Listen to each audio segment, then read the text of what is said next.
de Lille est une fondation privée d'utilité publique.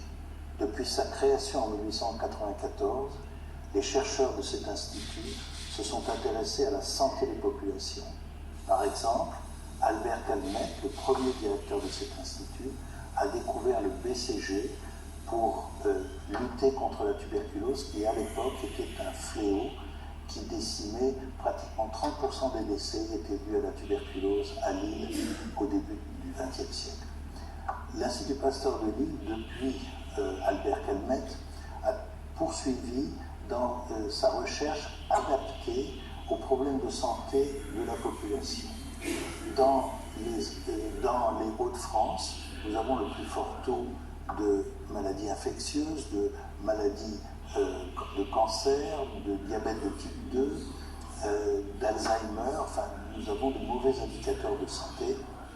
Et les 6 unités actuellement implantées à l'Institut Pasteur en collaboration avec l'INSERM, le CNRS et l'université travaillent sur les grandes maladies très répandues donc, dans cette région, notamment le diabète de type 2, la maladie d'Alzheimer et les autres maladies que je viens de citer. Et donc, l'Institut Pasteur, c'est d'abord un centre de recherche adapté aux problèmes de santé de la population, mais c'est aussi un centre de prévention, puisque nous avons un centre de vaccination qui accueille 20 000 personnes par an, un centre OMS, mais aussi un centre de santé qui est créé en collaboration avec le CHU de Lille. Et ce centre de santé accueille environ 15 000 personnes par an.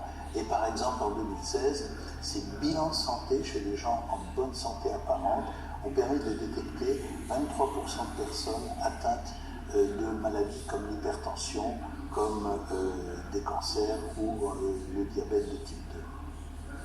Donc on rend un vrai service à la population.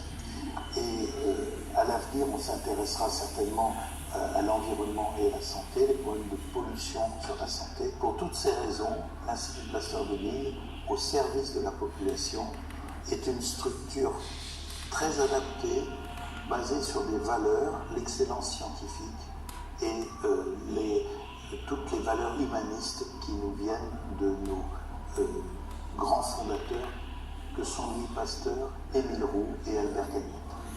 Je vous remercie.